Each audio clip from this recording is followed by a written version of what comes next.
بله سلام علیکم، بفرمایید. سلام علیکم آقای انصاری. سلام و رحمت الله و برکاته. آقای انصاری شما گفته بودید میشه خودتون رو معرفی کنید، از کجا زنگ میزنید؟ محمد هستم از کرج. آقا محمد از کرج. شما گفته بودید آقای محترم، آقا محمد، آقا محمد نظرتون در مورد کلیپی که پخش کردیم از آقای قزوینی چی است؟ نظرمون اینه که شما باید بشینید کنار با آقای عبدالقدوس دهقان بیاد مناظره کنه بدون ترس. از ارعور که کمتر نیست. آقای محترم ما آقای محترم، آقا محمد اصلا ما در حد مناظره نیستیم. تموم شد؟ من با شما موافق. ما در حد مناظره نیستیم. آقای محترم، آقا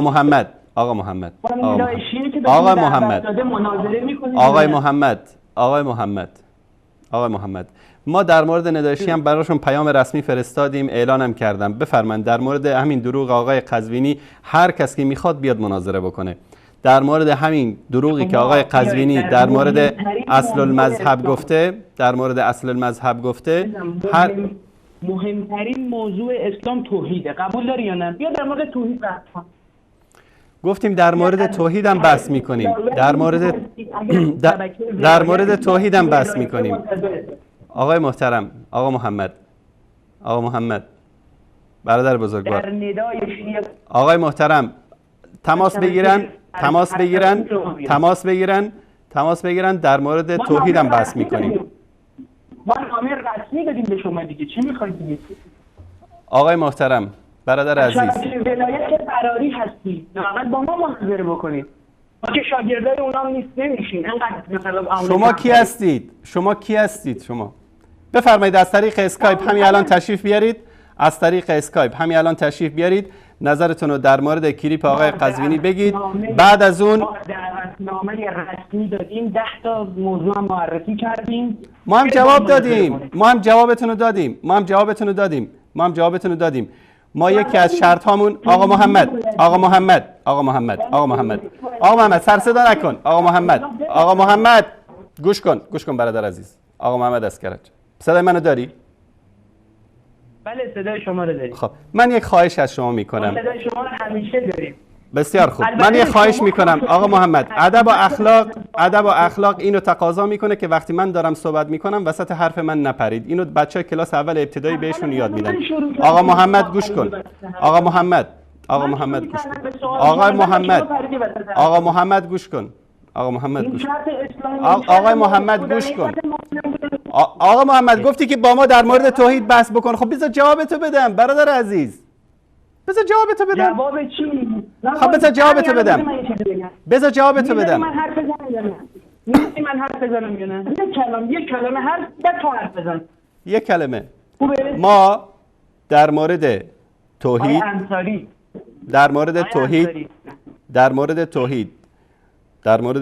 انصاری من یک کلمه حرف بزنم، شما حرفتو بزن. شما که تریبون داری. آقای محمد شما حرفاتون رو زدید، من بذار جوابتو بدم بعد شما صحبت بکنید. بفرمایید. مناظره با ندای شیعه گفتم هیچ مشکلی نداریم. ما فقط یک شرط داریم. آقا هر کس از ندای شیعه میاد اینجا مناظره میکنه با ما، پخش مستقیم ما پخش میکنیم در اینجا در وصال حق، پخش مستقیم در شبکه ولایت همون لحظه پخش بشه. بسم الله. خب ادامه بدید. بس همین. خب الان آقای انصاری ما منطق داریم دیگه، بالاخره باید انسان با هم علمی و با دلیل صحبت بکنه. قبول دارید؟ بفرمایید. درست آقای انصاری؟ بله کاملا. شما یک کلیپ پخش کردید و آقای شریفی به نمایندگی از ندایش جواب شما رو دادید. خب و الان نوبت ما نه به نمایندگی از ندای شیعه نه. گوش کن برادر عزیز. آقا محمد ببین الان تحریف نکنید.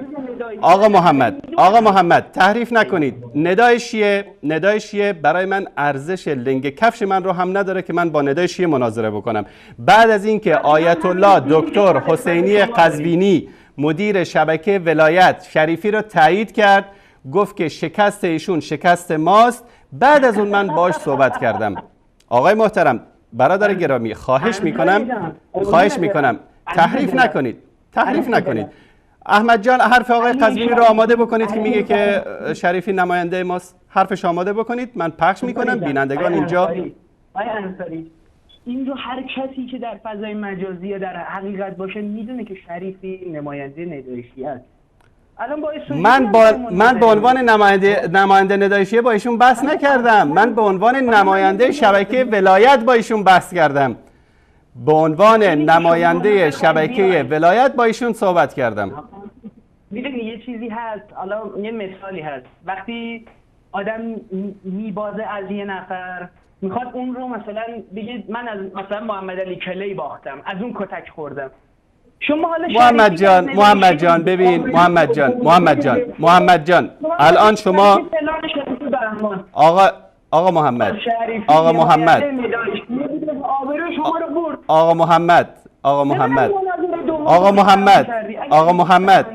آقا محمد ببینید، شعار دادن 35 سال در ایران، 35 سال مرگ بر آمریکا، مرگ بر شوروی، مرگ بر اسرائیل، زنده باد ولایت فقیه، این شعار دادن ها اینا رو بذار کنار. وقت شعار دادن ها گذشته. مردم الان آقا محمد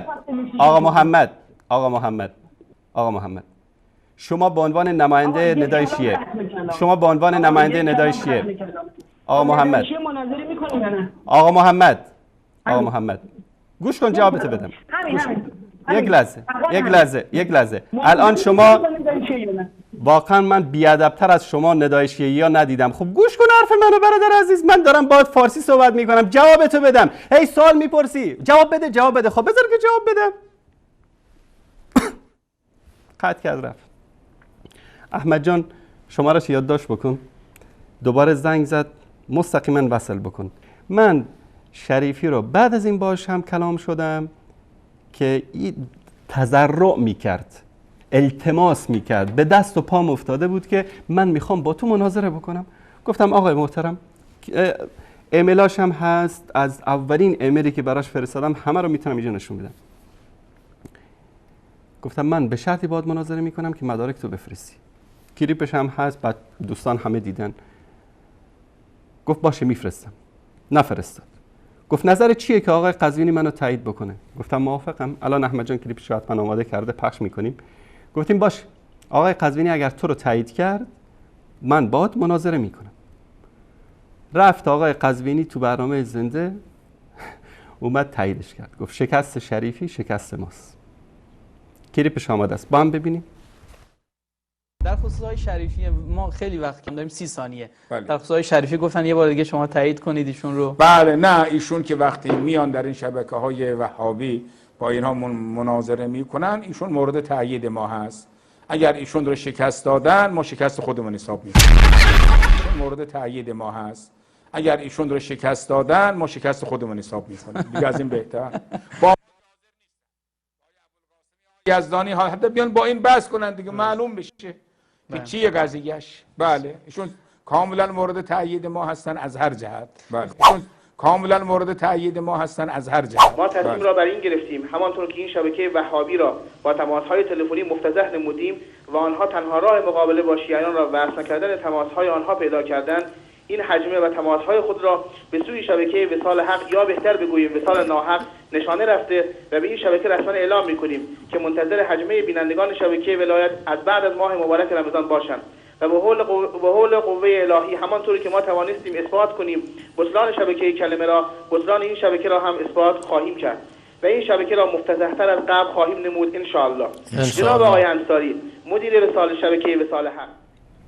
بله، ببینید آقا محمد از کرج، امیدوارم که کمی کلاسی بگذارید، این قرائتی بیاد اونجا کمی بهتون یاد بده که آداب گفتگو با مخالفین چگونه است.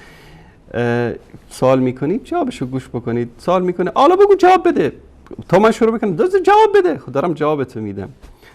آقا محمد، بعد از این تایید قزوینی من این شریفی رو آوردم رو خط و الا این به دست و پای من افتاده بود، زاری میکرد که با من مناظره بکنه. و من یعنی دوستان عزیز اهل سنت، روش اینا تلبیس است، دروغ است. یعنی چی؟ میگن چرا به ابوالقاسمی اجازه ندادی صحبت بکنه؟ اگر من در اون تماس به ابوالقاسمی اجازه میدادم که صحبت میکرد، 10 تا دروغ تلبیس مثل استادش 10 تا رو ردیف میکرد و این 10 تا رو من بعد 1 ساعت می نشستم برای این از فلان کتاب جواب میدادم. اما ما یک هدف معین داریم در گفتگو با هر کسی که با ما تماس میگیره.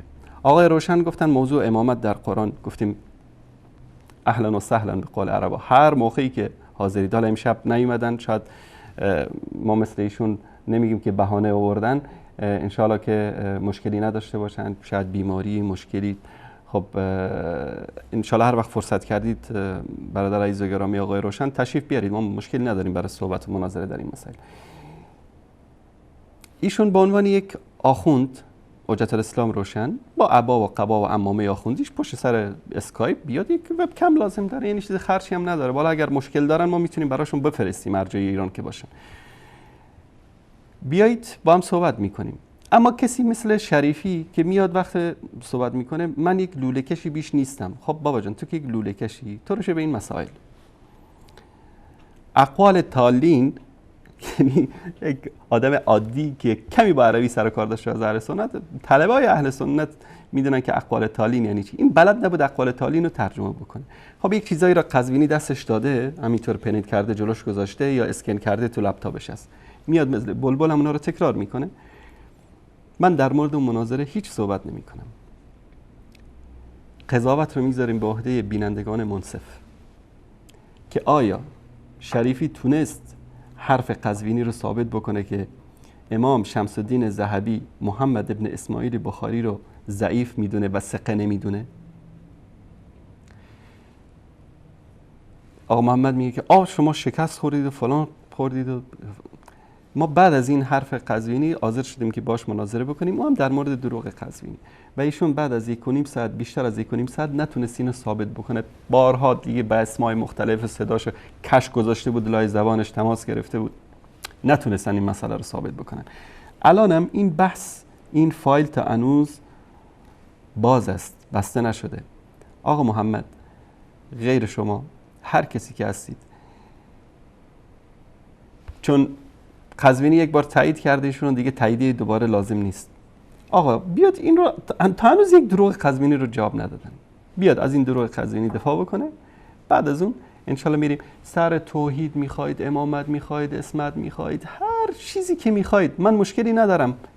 تنها شرط ما این است که آقا پخش زنده ما اینجا داریم پخش میکنیم برای میلیون ها نفر، شما ها هم شهامت مردانگی داشته باشید، پخش زنده بذارید تو شبکه ولایت. و آقای شریفی هم از شماره روابط عمومی شبکه ولایت تماس گرفته بود. یعنی چی؟ یعنی در لحظه‌ای که داشت با من صحبت میکرد 200 تا مرجع و کارشناس و دکتر و حوزه و دانشگاه پشت سرش بودن. این نتونست از یک دروغ قزوینی دفاع بکنه. هر کس هم اینجا زنگ میزنه، من احمد از اهواز و روشن و حسینی و نمیدونم فلان و هر کدومتون با هر اسمایی میاد زنگ میزنید. گاهی اوقات شده من به خاطر بحث علمی تماس کسی رو قطع کرده باشم، الا که توهین بکنه، اهانت بکنه یا که حرف گوش نده، مجبوریم که تماس رو قطع بکنیم. به عنوان یک بیننده یادی بیاید صحبت بکنید. اما وقتی که میاد در مورد ما، پرچمداران توحید اهل سنت، بیانیه‌شون هم تو شبکه خونده شد و حاضرن که با آیت الله قزوینی، با هر کسی از شبکه ولایت که دوست داره با ایشون، با عزیزانمون در این روم بحث بکنه. ما هیچ مشکلی نداریم، پخشم میکنیم در شبکه، بیان باشون بحث بکنن. شما آقا محمد و دوستانتون برید دنبال کسایی که به اندازه خودتون باشه، این دکمه‌های بالا بالا دست نزنید که برق میگیرهتون. اما آقای قزوینی رو باش صحبت بکنید، برید پیشش التماس بکنید که همون لحظه‌ای که شما با ما مناظره میکنید تو شبکه ولایت پخش بشه. از چی میترسن؟ اگر واقعا راست میگن از چی میترسن؟ جرأت و شهامت و مردانگی اگر دارن از چی میترسن؟ گفتن که به برنامه خانم‌ها تماس گرفتید. برنامه آقایونشون که در حقیقت یعنی به اونا کلمه آقایون استفاده کردن توهین به آقایون هست. اینا مخنثایی هستن که نه مرد هستن نه زن هستن. به قول مثلی هست میگن یا مرد دنیا باش یا زن آخرت. اینا نه مرد هستن نه زن، اینا مخنث هستن. اگر می بودن فصل میکردن اون شب تا معلوم میشد به همه بینندگان شیعه و سنی که قزوینی راست میگه یا دروغ میگه. و من روز سه‌شنبه برنامه‌اش همه رو نقد کردم، پخش کردم و بارها هم داره پخش میشه که در مورد همین اصل مذهب که میگه که اینجا ابن تیمیه گفته سران مذاهب اهل سنت کافر و زندیق هستن، تا هنوز هم نتونستن یک جواب قانع کننده بدن، بلکه برای دفاع از یک دروغ اومد 10 تا 12 تا دروغ دیگه هم